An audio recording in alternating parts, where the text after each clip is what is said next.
There we go.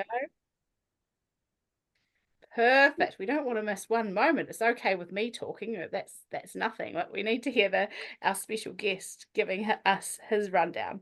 So I'm going to welcome up our lovely workshop facilitator, Rinku Saha, who has been behind the scenes, working hard, bringing what idea that I had in my head to actually happening in the real world. So she's done such an amazing job bringing us all together.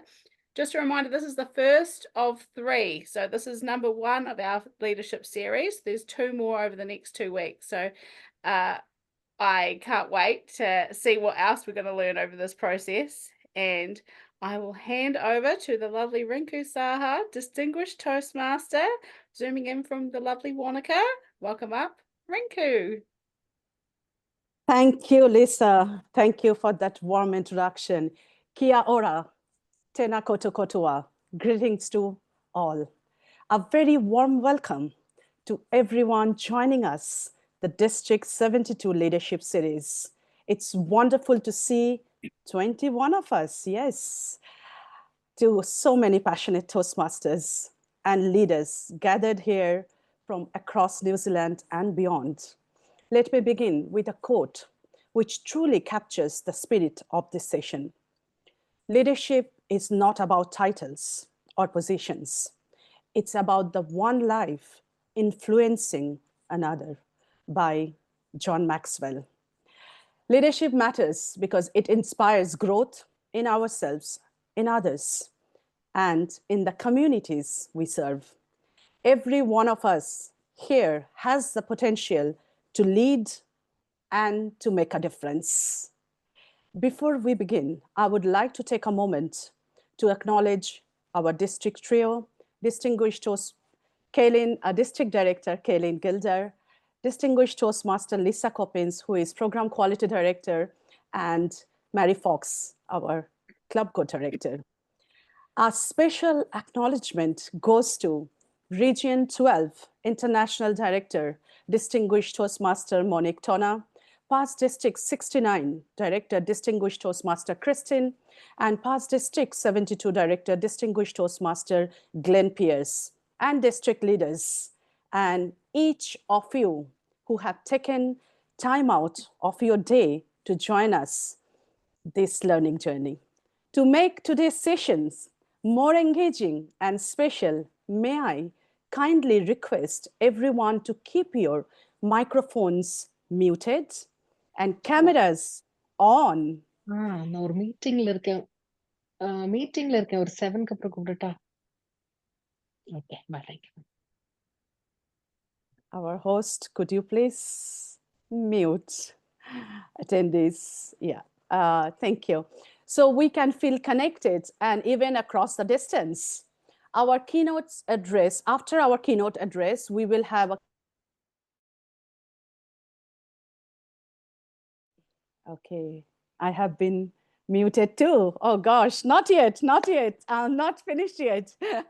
To make today's session more engaging and special, may I kindly request everyone to keep your microphones muted and keep your cameras on so we can feel connected and present even across the distance. After our keynote address, we will have a question and answer session. Please send your questions privately to Mary Fox and through the chat option. Our timer for today is Distinguished Toastmaster Lisa Coppins, who will help us stay on track. Thank you, Lisa. And now it's an absolute honor to introduce our keynote speaker with a big smile on my face, a leader whose experience and wisdom have inspired countless individuals across the globe. Distinguished Toastmaster Mohammed Murad from Dubai, United Arab Emirates, is an entrepreneur who manages 4 companies. After serving 20 years with the Dubai Police Force, he retired as a Lieutenant Colonel in 2003 with more than 27 years of experience as a director and CEO. His work spans emergency medical services management, human resource development, and strategic planning strategic planning. He served as the international president of Toastmasters International during 2014-2015 and continues to influence leaders worldwide as a leadership trainer, life coach, and a certified experiential learning facilitator.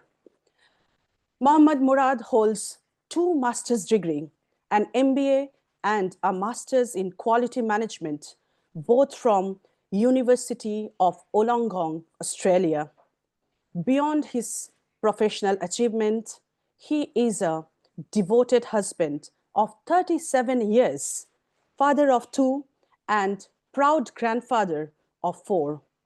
I had the privilege of meeting Mohammed Murad in person earlier this year at the District 116 annual conference in Doha, Qatar. And it was truly inspiring experience. His depth of thought, humility, and genuine passion for leadership left a lasting impression on me. And today we all get to experience the same as we join this inspiring session. Please join me in giving a warm virtual welcome to distinguished Toastmaster Mohammed Murad, presenting his keynote speech, Is Leadership for Me? Is Leadership for Me? Distinguished Toastmaster Mohammed Murad, over to you. Thank you so much, Rinku, and fellow Toastmasters. It's indeed a pleasure to meet familiar faces that probably I have met during the conventions. Christine, Monique, Glenn, probably I have come across, and the district officers. The Rinku approached me just a little after the district conference in 116. And her persistence and reminders were key for me being here. So thank you so much. And thank you to the district team for trusting that this session may add value to the members who are in attendance and to the members who will be listening in through the recording. My basic premise in this talk is a very simple question. As a question that had come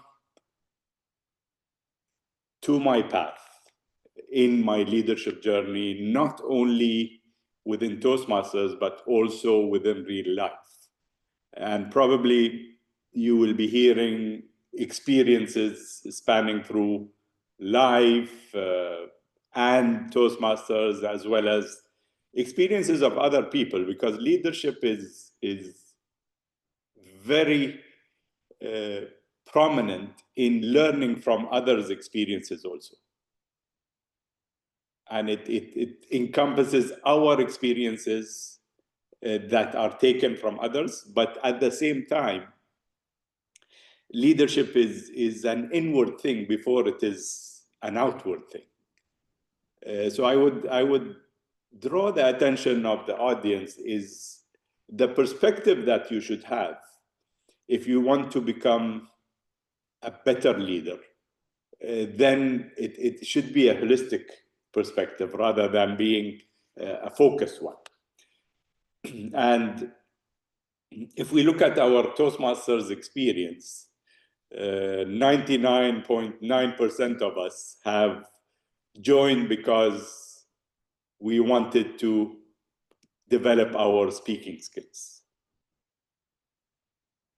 But then, as it happened for me, developing my speaking skills expanded into a much larger thing, which is leadership. And it's fascinating how we do not have this focus on leadership until someone somewhere tells us about it. And it's fascinating how our perspective widens with the experience of others, reflecting upon ourselves, and being able to define leadership in a way that is close to us, rather than looking at leadership from other people's perspective. And this is very important, that you need to understand leadership from your perspective. Why? Because you are unique. Just like your fingerprints that are unique, and in the police career, I have understood that there is no one else that has your fingerprints, and it has helped us solving many crimes in the path of criminal investigation.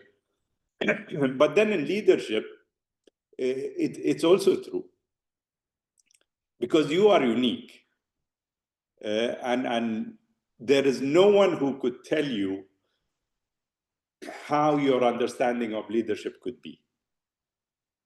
I'll give you an example. If you go to Amazon and look for books about leadership, how many hits do you think you would get? Just guess it in your own mind and see if your guess is true or not. There will be hundreds of thousands of books about leadership, by the way.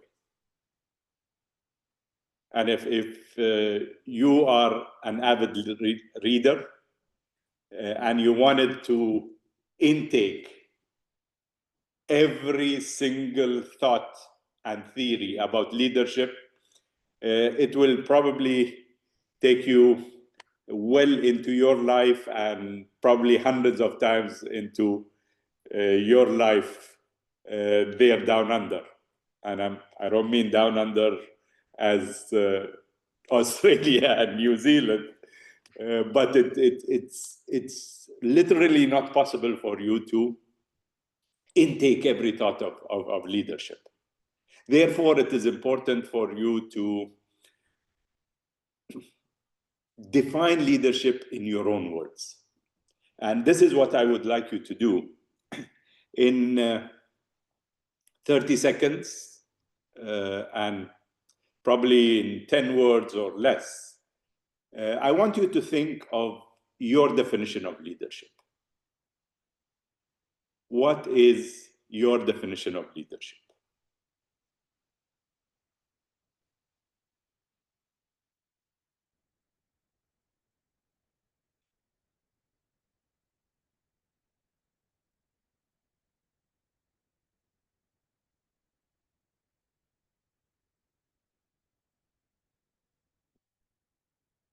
Well, for some people, it might have come right away, and you have focused on it and understand it pretty well and stand by it. For others, probably 30 seconds is not enough because it takes a lot of introspection, a lot of reflection into understand, encompassing this whole experience of what had happened to you from childhood to the time that you have joined this session. It's difficult, but yet very important if you wanted to develop your leadership skills, to focus and define what is your understanding of leadership. But then once you do that, life happens. And once life happens, there are so many distractions that come into play. So for me to demonstrate that, if I could ask the webmaster or the moderator of the IT to unmute everyone.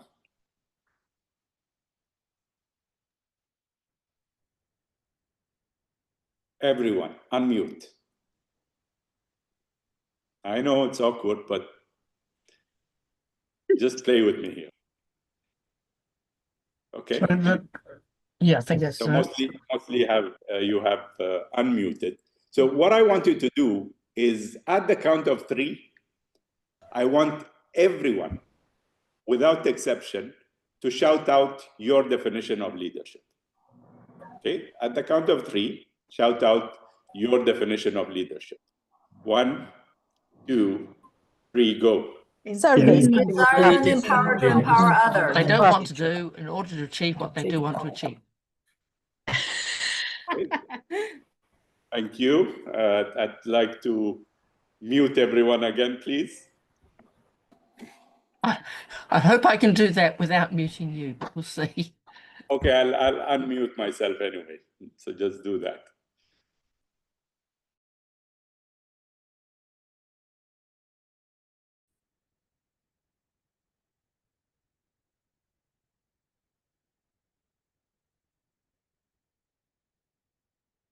Okay, so what just happened there is the fact that if everyone understands their definition of leadership, everyone is trying to shout out, directly or indirectly, their definition of leadership when interacting with others. So the district director is shouting out their definition of leadership to the PQD, CGD, and whenever they're meeting area and division directors. Club officers are shouting out their definition of leadership. Now, if I was to ask Christine to give me the definition of leadership of Kayleen, would you be able to do so? No, I wouldn't. I would probably guess, knowing Kayleen, but that is her words, her feelings, and how she sees leadership. Well, thank you.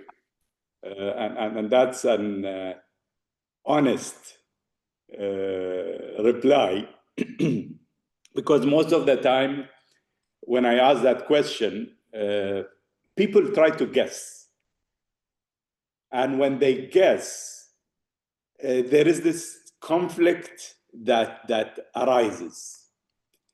You see, the same as within the exercise, what happens is that when everyone is trying to implement their definition of leadership, there is this cloud of noise that is created on top of everyone. And this cloud of noise clearly makes voices unheard. And there is only one solution to that. And the solution is to sit down together and listen to each other's definition of leadership. And by doing that, you will be able to create an understanding of leadership that is workable with everyone. And once that happens, then it's better leadership for each and every one. It is emphasizing the definition of the self-definition of leadership, but it's also supporting and facilitating the others through understanding their definition of leadership, how we can approach them, and how we can solve problems whenever challenges come into play. So this is a never-ending exercise, by the way, because through experiences, our understanding of leadership changes. And hopefully, through a wider perspective, therefore, wider understanding of how we can interact with our team players, and how we can approach challenges in a holistic way rather than an individual way. So let's go back to the question. is leadership for me? And this is a question that has come into my mind at every stage of life. It came to me when I was about to finish school and go into college. What kind of university do I want? What kind of specialty or major should I go for? And it also came to me whenever I was graduating and applying for work. And it's interesting how things worked out. Whenever I joined university, I had joined the only university at that time in 1982. You can guess what my age is by saying that. But then 1982, there was only one university in UAE. And most of my friends had gone to the US. We had scholarships at that time, and US was the main destination for colleagues, my generation, to study. But then I joined the UAE university. I wanted to do business administration, finished a year. And then what happened is that I heard about a police cadet cohort that was going into training. And the reason I heard about it is that my father is a police officer also, was a police officer. And we used to live within the headquarters, the police headquarters at that time for the city of Dubai. So the offices were very close to my house. I go to the assistant commander of the police in charge at that time. I said, I want to join the police cadet cohort. He said, okay, you come tomorrow, I will sign you up and you can join. I withdraw my papers from the university. So in other words, I was a college dropout, for lack of a better word, and I joined the police training. That was a turning point for me, because the question of is leadership for me came in a very prominent way to me. Because when I joined, you know, in our police training, it's very much similar to the army training.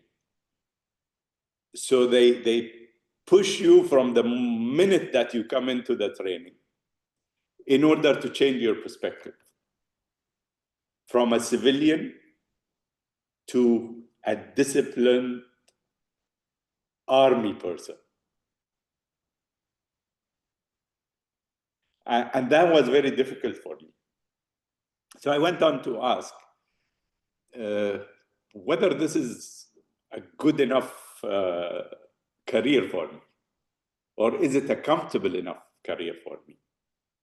And is leadership for me? And as it turns out, I was not very comfortable. So I went to the head of the police academy and I gave in my request to be relieved of the police training.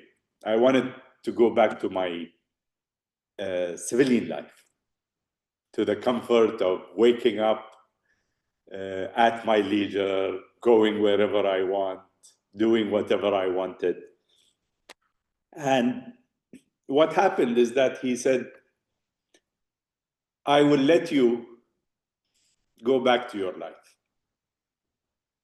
with one condition. And that condition was that I had to come back to him within 30 days, a month, and still tell him that I want to be relieved. Said, okay, I could take a month of scrutiny and hard work, but then I'm going to go back to my civilian life. And through this month, I asked myself this question over and over and over. How come the others could endure? How come the others were smiling when they were reprimanded? How come the others are able to see through the training and see the life after training as a police officer? And that was a turning point for me, because I understood that if others could do it, I could do it. And leadership is for me as with others. Now, I want to ask you, how many times have you come into challenges when you were managing, running part of the team within your districts? And how many times that there are people who said, I quit.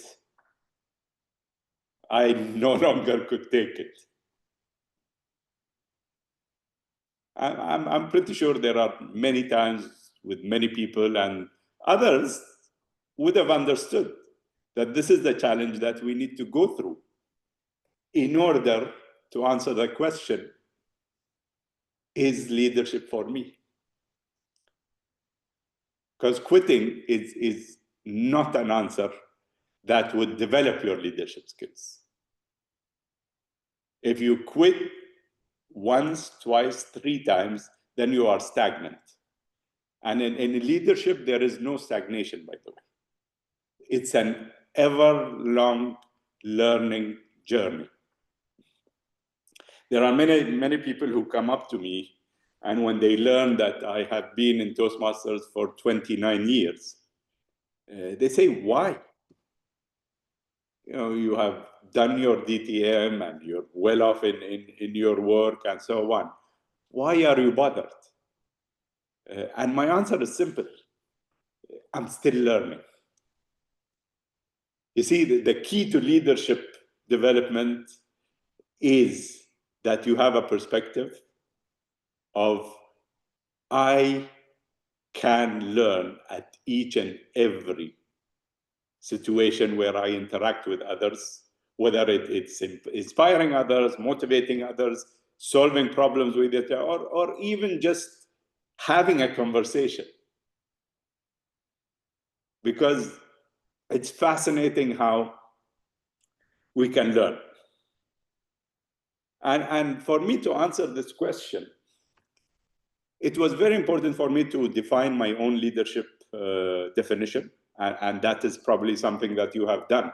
If you have not done it, and 30 seconds was not enough, you can take a day, 2, 3, because it takes that much of time, probably more for some people, just to reflect and frame your experiences for you to understand what works best for you in leadership. So I have this 5-element theory for you to develop your leadership in a better way.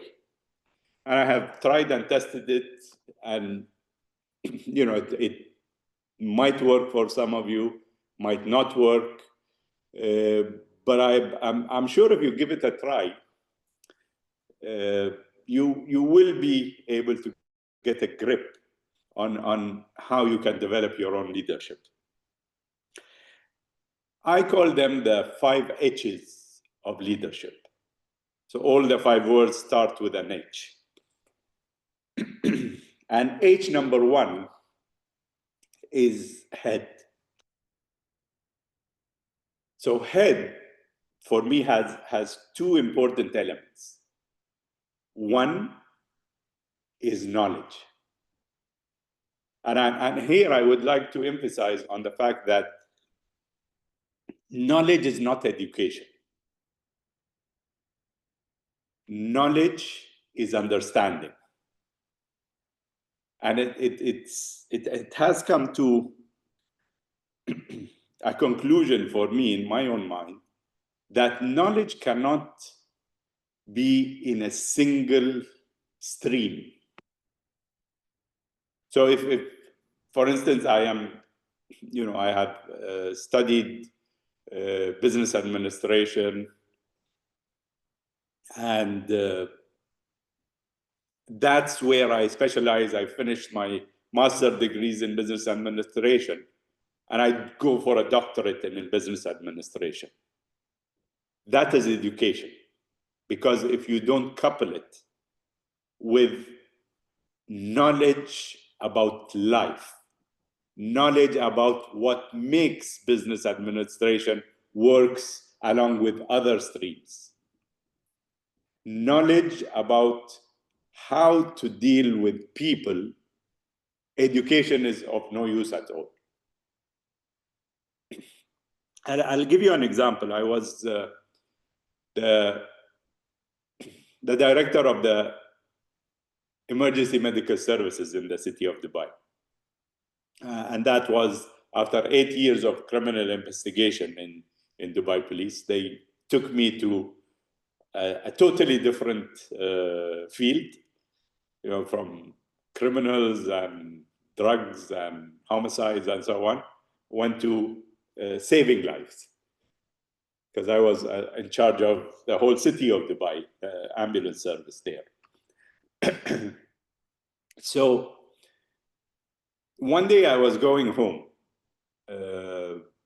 with my uniform, and as I was going, I came across an accident where an individual was injured. So I stopped, attended to that person until the ambulance came. I handed them over to the ambulance and went home. When I reached home, my daughter was sitting in front of the computer. She was 9 years old at that time. She is 33 now, so it's a long way away. She looks at me and she sees a small smear of blood on my pants, on my trousers. And she looks at me and says, "Daddy, what is that?" So I looked at it and I understood that it was from the injured person. So I said, "There was an injured person. I attended to them, handed them over, and then I came home." So she asked me a very peculiar question. She said, "Do you know how to attend to injured people?" 9 years old, talking to the director of the emergency medical services for the city of Dubai. And she says, "Do you know your job?" And with all my, pride and role and position, I said, "Of course I know how to attend to an injured person. I am the director of the emergency medical services." And she looked at me and asked me another question. She says, "Does the manager of a restaurant have to know each and every recipe that is cooked in the restaurant?" 9 years old, director of the emergency medical services. And there she is, telling me it's not always that you, when you are in charge of a team, that you have to know each and every single role that they go through. How many times have you, as officers of the district, officers of a club, have boasted about knowing how others should be doing their job? You see, knowledge is about going through experiences and understanding them. Before I joined Toastmasters, I would have never been able to reflect upon this experience and say, this is a leadership learning point. So head means knowledge, but at the same time, it means balance.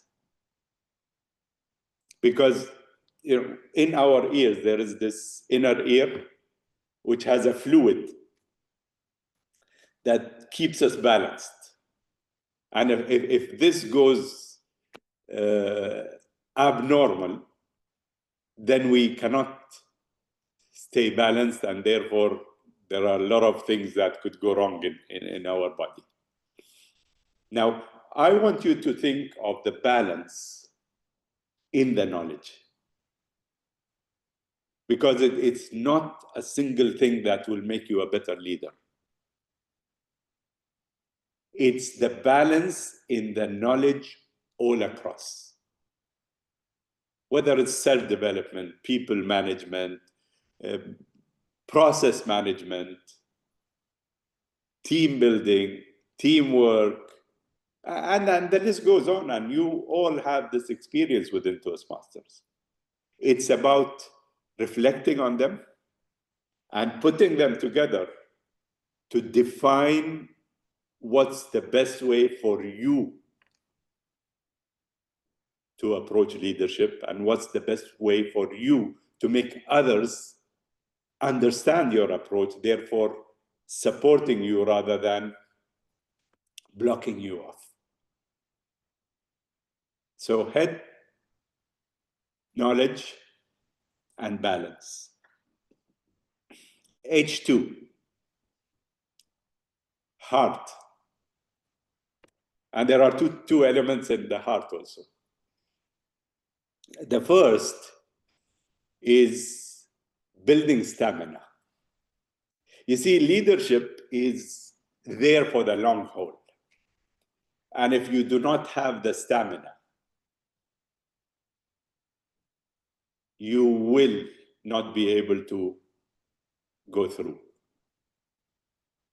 So it is building the skills. It is building your identity as opposed to others. It is building your goal on the long run in order to be able to sustain developing leadership. So stamina.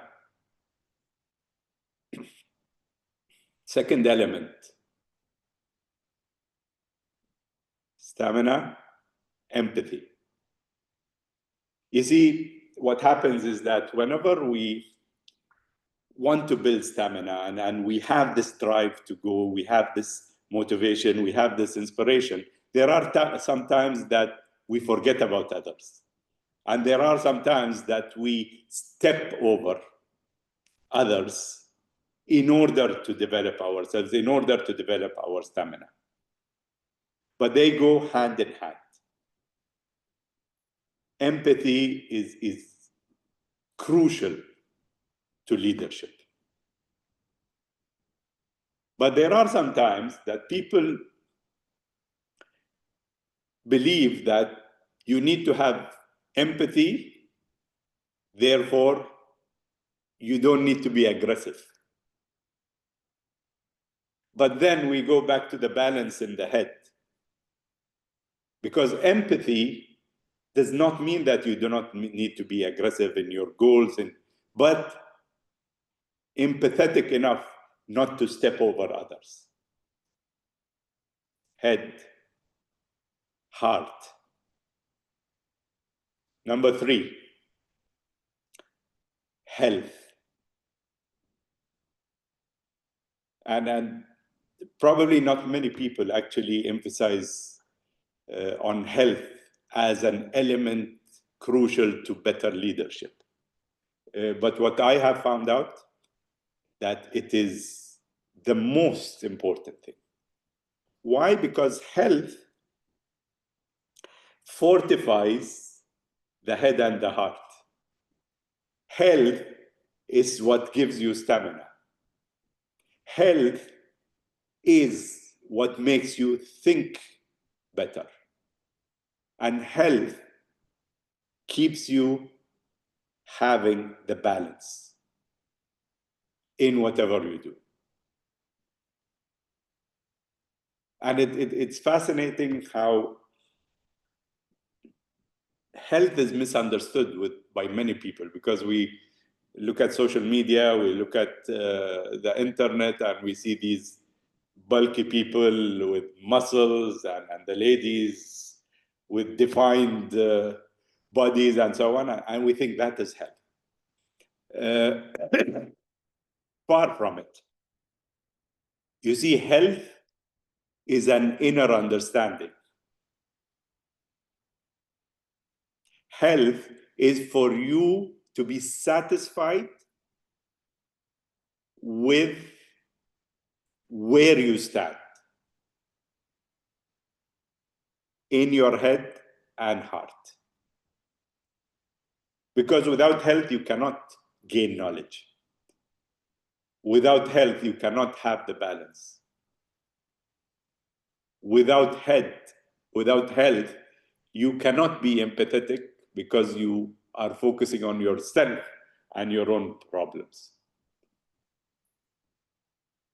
So health, and this is why health is right in the middle of the 5 H's. It fortifies the head and the heart. And if you look at it, all these 5 H's come in sequence. So your head starts working since the time that you are a child. But the heart starts working when you come across challenges and you go into life as an adult. If the health is maintained from that time, well and good. But most often, health comes at a later stage. When we have problems, when we have illnesses, that is the time we need to pay attention to the health, which is not optimum, but nevertheless, it's never too late. You see, I realized the importance of health very late in life. I was the second vice president at that time in Toastmasters, and John Lau and George Yen were ahead of me as president and first vice president. We were having a meeting, an EC meeting, and it was in Baltimore. We went to an island for a tour before we started the meetings. And within this trip, John Lau had asked someone to take a picture of the 3 of us sitting in the boat. And this was posted in social media. Augustin Lee, who was a past ID from Singapore, put a little comment there. And the comment says, "The only one without a belly is George Yen." And if there were 3 of us, obviously I was one of the 2. And that drove me to just look at the picture. And fascinating how this picture changed my whole perspective about life, because he was right. Both of us had bellies, very visible bellies. And then, my thought started is, why? And it's fascinating how want of knowledge within the head drives you to different avenues. Because from that time onwards, I got certified twice, 2 different certifications, each one 1 year into health coaching. Not because I wanted to coach people in that, I wanted to walk the talk. I wanted to have enough knowledge in order for me to say leadership is for me. Health has 2 elements, by the way, mental and physical. And you know which one comes first? It's mental. It's nowhere physical, because the body follows the mind. So it's conditioning your mind to be able to be convinced that health is an important aspect of leadership. H4, humility. You see, there are many leaders who could drive their way through and bulge their way through into achieving goals. But is that the optimum way? We have our district goals, and everyone says, I have achieved distinguished, I have achieved Smedley distinguished. But how have you achieved that? How do the members feel about you? Do you understand that paper clubs are of no meaning into your leadership journey? You see, I vividly remember your past district director when I was the president. Her name is Ellie. I'm sure Christine and Monique remember her. I remember her. I will never forget her. Because Ellie came to the international convention, and at that time, all of your team was complaining that we are saturated. New Zealand cannot have new clubs. New Zealand population is so low that we cannot do it. But Ellie came and said, I am going to become distinguished. And I'm sure what she used is humility into talking to people to buy in. Because without humility, there is no way your team members will buy in into your vision, your goal, and into a combined perspective. Humility is important because you need to make people understand that you are not the one who is going to make things happen. It's a collective perspective. But that does not mean that you don't need to be aggressive in achieving your goals. Because a lot of people say, we are a volunteer organization, therefore I cannot hold people accountable. On the contrary, if they sign up, they are accountable. But the way you deal with them makes a big difference into whether the goals are going to be achieved or not, whether you are going to be working as a team member or not. You see, different perspectives, and it all goes back to your definition of leadership and how you approach things. Head, heart, health, humility. H number 5, happiness. And happiness is a fascinating perspective because it encompasses everything. You see, you have to be happy when you're using your head. You have to be happy when you're building the stamina in your heart. You have to be happy because you're pursuing health. It's not a goal. It's the journey. How many people have seen the movie In Pursuit of Happiness? Yeah?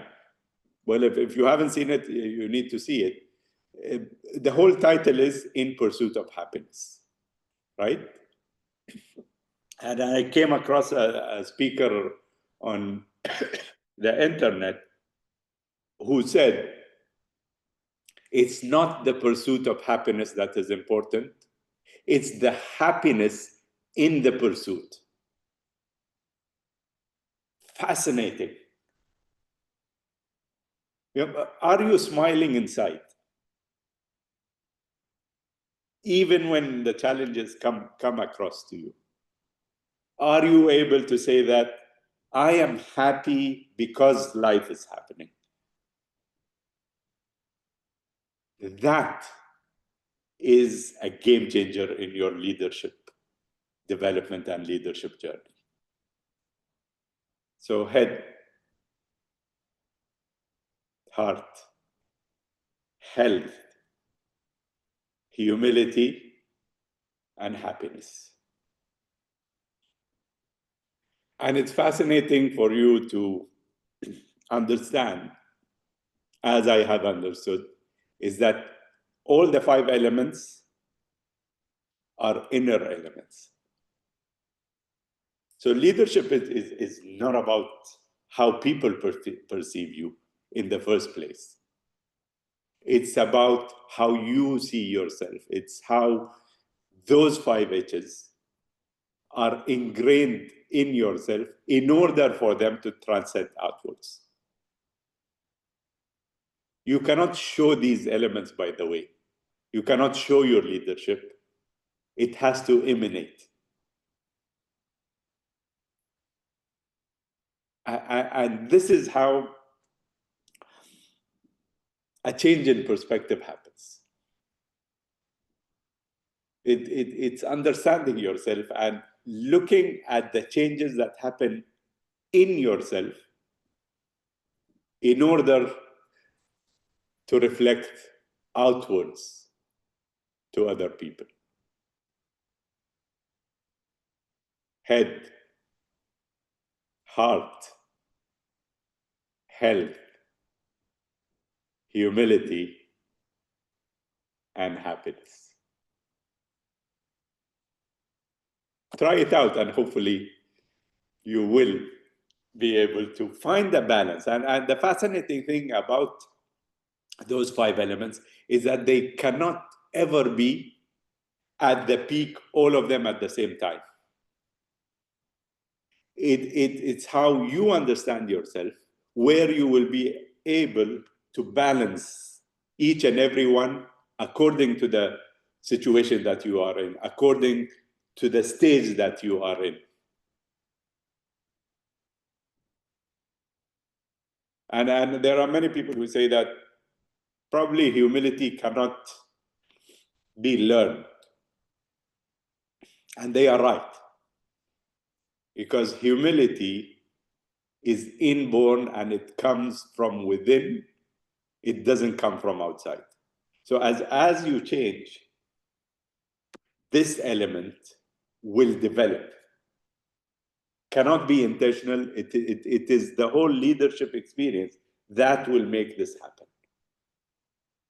As long as you have happiness ingrained into each and every one of the elements that you go through. I see the red light, so that concludes my talk, and I'll hand it back over to Rinku. Wow, wow, wow. What an inspiring and thought-provoking session we have just experienced. Ladies and gentlemen, now the question answer session will start. Before that, I would like to welcome Mary Fox, who has been a Toastmaster for 6.5 years and is a proud member of Auckland Toastmasters Club in Christchurch. She currently serves as a Vice President Public Relations of her club and our District 72 Club Co-Director. Adding a few words from my end, Mary Fox is someone who leads with clarity and purpose, a servant leader who inspires growth in others through her calm and composed nature and support, of course. Her dedication to helping clubs and members in District 72 thrive reflects of her commitment to the values of Toastmasters. Ladies and gentlemen, please join me in welcoming current District 72 Club Co-Director Mary Fox, who will be facilitating the question and answer session. Over to you, Mary. Thank you, Rinku, for that kind introduction. And thank you to Mohammed for that inspiring, really inspiring keynote address.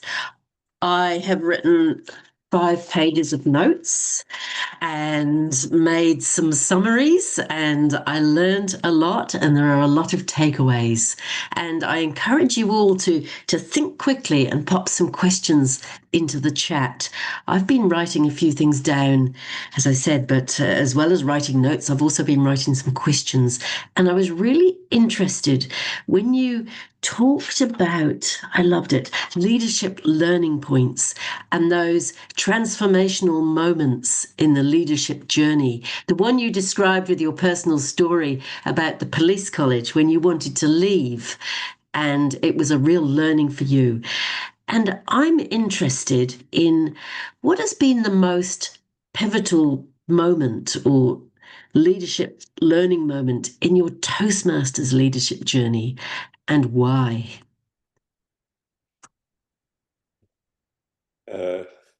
Thank you, Marie. I believe the most prominent leadership journey, and it's not probably a situation, but it's, you know, taking on the president's role was fascinating into how the sense of responsibility came while being the president, because as president, you are probably in charge of the team that will set the future for 350,000 members at that time, now 265,000. It's the sense of responsibility which is very prominent in my mind in any leadership position, but specifically the president, because,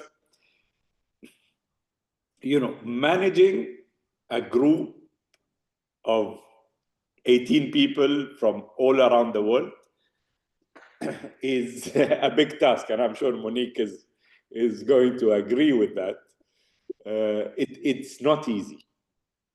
And then, you know, funneling everyone to a common goal, reminding everyone that these peripheries are not important. The important aspect is the member. And you know, in all our leadership roles, we tend to veer away from the main thing. But one thing that I did as president is, in every decision that we were discussing, the first question that came up, how does that affect the member? You know, whether it's district decisions or if it's international decisions, is there a direct effect on the member is what is important. And that is probably something that all of you will need to keep in mind in order to do justice to your roles. Thank you. That is such an inspiring answer. And I love your reference to the main thing, which is our focus on the members and our focus on our missions, whether it be our club mission or our district missions. We should always be focused on the main thing.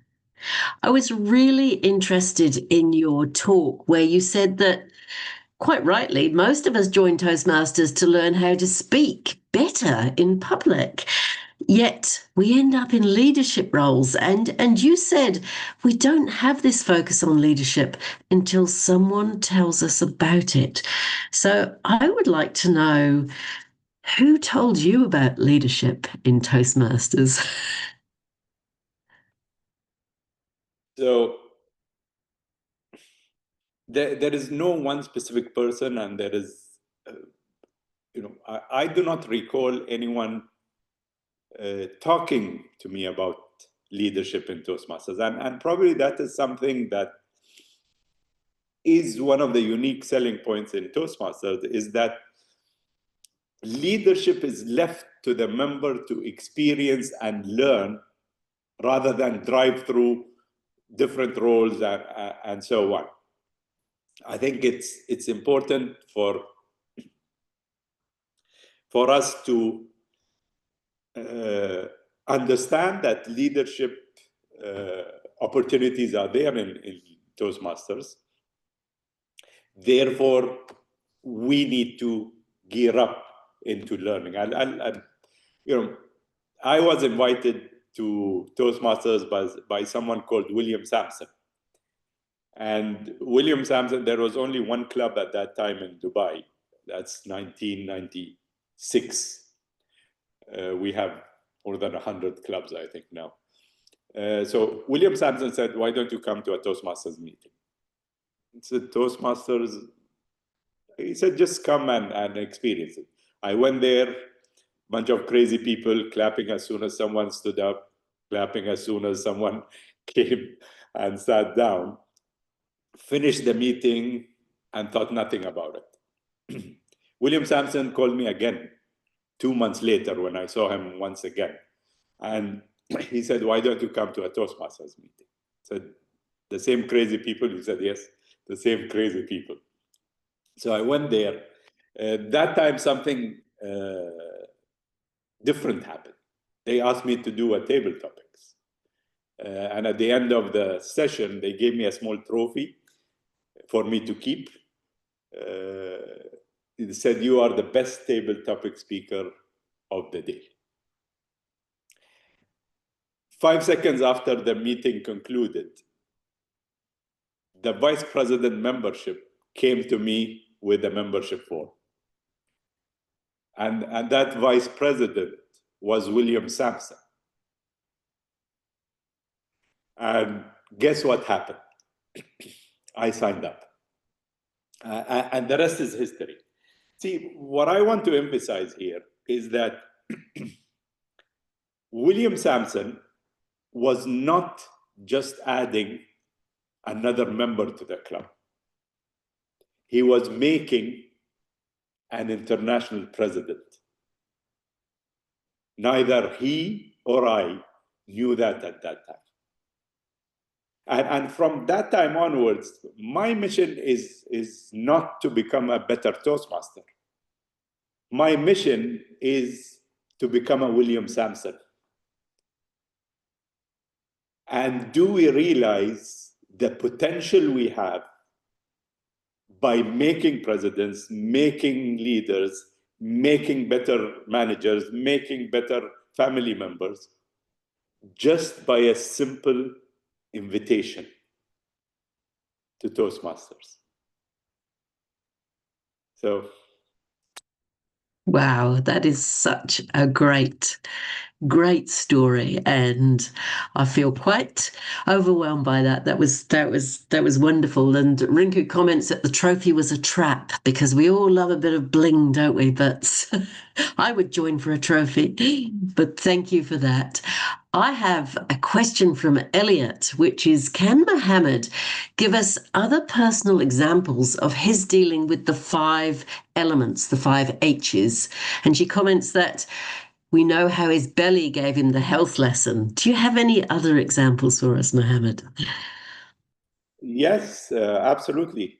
Knowledge, for instance. I finished 2 master's degrees, but that was, I said that I was a school dropout, but I did finish computer science for my bachelor's, and then I finished 2 master's degrees, which I didn't need at that time because I was working, I was making a career, I was at a high-level management level. I didn't need that. But I knew I needed the knowledge. Therefore, I finished my master's degrees, I finished my certifications, and every year I make it a point that I am enrolled in one aspect or the other for gaining knowledge. So knowledge has been with me, and whenever the need arises or the want arises, I go into acknowledging it and going for it. The heart, absolutely. I have learned to have empathy because I was a police officer, and 8 years into the police career, I was in criminal investigation. I was a tough cop. Even my wife was telling me, I cannot believe how you are dealing with those people that are working with you. Years later, and this is true, by the way, true story, she came up to me and she said, I started liking you. You know, this is where I realized, you know, empathy will take time, but it can come into your life. And this goes for humility also. Happiness, I have built in my happiness, and I have learned that. I wasn't happy all the time, every time. So absolutely, I walk the talk for all the 5 H's. Love it. That's great. I'm sure there's many keynote speeches about your stories, and we will have to invite you back for another session to hear some more. I see we've got the green light showing, which means we're getting close to time. And I have a question about when you were in the international leadership space. And we know that Toastmasters is a global organization and a multicultural organization. I mean, look at all of us. We're from all over the world. And as a global leader in Toastmasters, what strategies or what techniques have you used to be able to navigate amongst cultures and across cultures?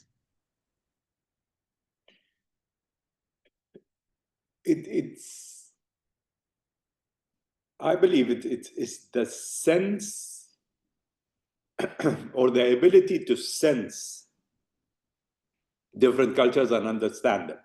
And probably this has transcended in a lot of my my interactions, because in the police you get exposed to a wide variety of nationalities, cultures, and so on. The important aspect is that whether you're able to learn from them or not, whether you can accommodate being open to learning. And you know, Toastmasters is no different. And it's fascinating how, you know, the Toastmasters progression into leadership is devised, where you, at each and every level, you get exposed to a wider variety of people, a wider variety of thinking process, a wider variety of challenges. And if you can combine everything, then it's possible for you to become a better leader. Thank you. I really enjoyed your answer. We are getting close to the end of the question session, and the title of your keynote was "Is Leadership for Me?"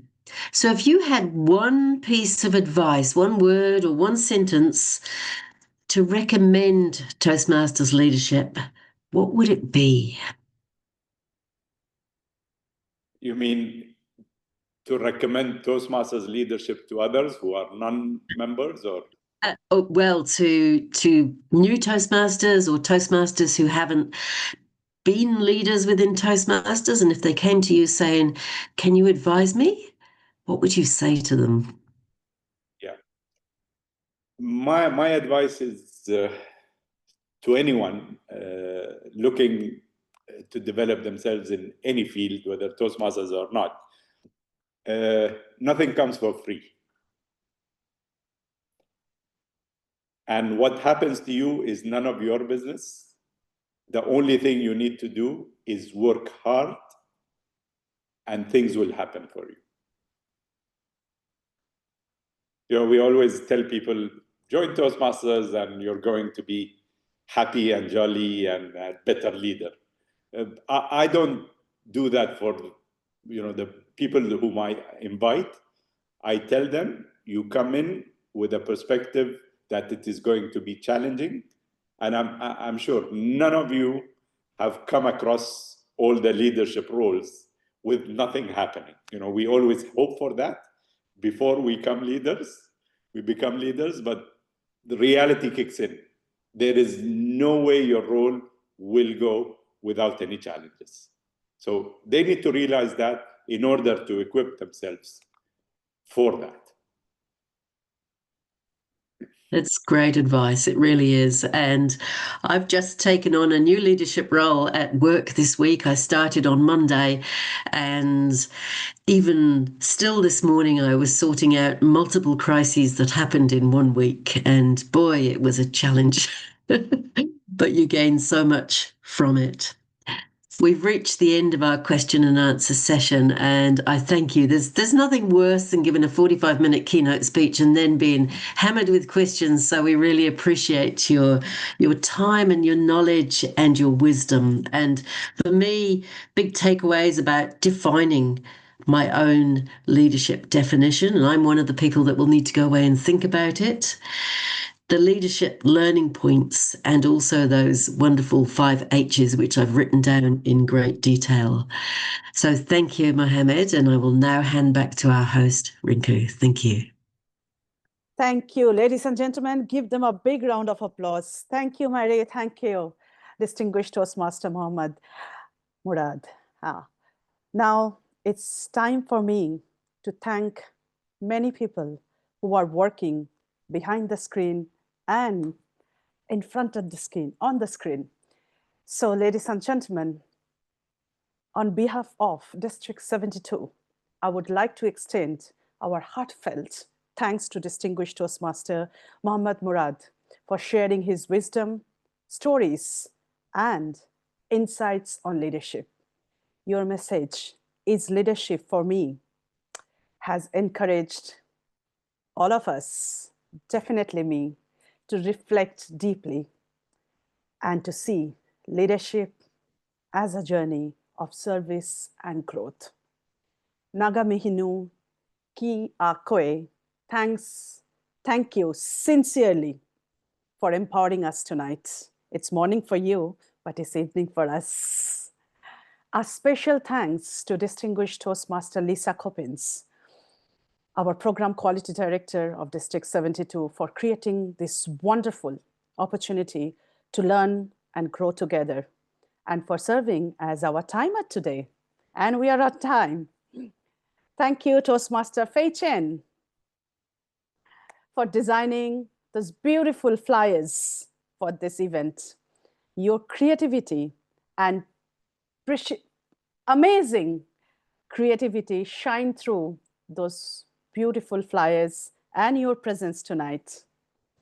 Toastmaster Esther, thank you for managing registrations and the Zoom platform so easily, effortlessly. Of course, we learn from you. We truly appreciate your behind the scenes work and keeps everything running smoothly. Finally, to each one of you who has joined us today, Naga Mihinui, thank you for your time, your presence, and your true spirit of learning. Together, we continue to strengthen our community of leaders. Ladies and gentlemen, with this, thank you, everyone, and over to you, Program Quality Director, Lisa Coppins. Thank you so much, Rinku, but also thank you to you, because Rinku, we wouldn't be here without your connections that you have and asking Mohammed to be here. And so we're very grateful for that. Mohammed, amazing. There were so many takeaways there. I like Marie. I haven't got quite 5 pages because Marie's like one of those study people that always have tons of notes. I'm not that good, but I do have some. So I have written down some things, and like Marie, well, I think it's a good idea if everybody goes away and thinks about their own reason, like what is leadership to you? It does take some thought, and I think it might not come to you straight away. So it's definitely something that we should all go away and think of. And now, because we're really we're lucky tonight with all our special people that we've got that have come along.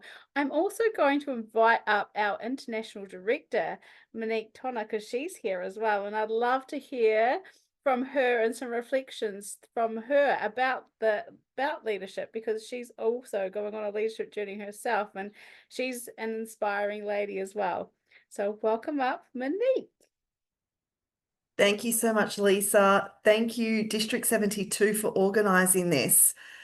When Mohammed asked the question, what was our own personal definition of leadership, it took me a second, and then I came up with an 11-word definition really quite quickly.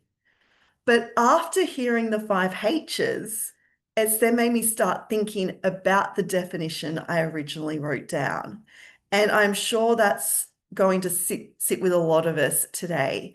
So what I ask, regardless of where you are in your leadership journey, whether it's in Toastmasters or in the workplace, take the next few days to sit on the definition that you wrote down, reflect on it, and think about the 5 H's that we've just been running through: the head, the heart, the health, the humility, and happiness.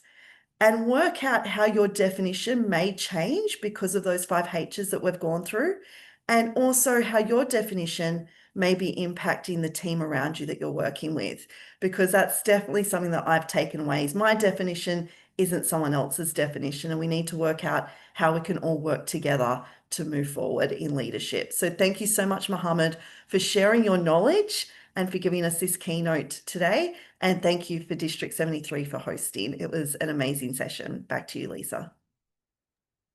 Thank you so much, Monique. And that is such an important fact, isn't it? Thinking about how those H's go with our own definitions. And I think that's something we can all take away. So a big thank you to you all, each and every one of you, for coming along. We appreciate you. And yeah, there's a lot to learn from Mohammed that he shared. And I'm sure that's going to be sinking in the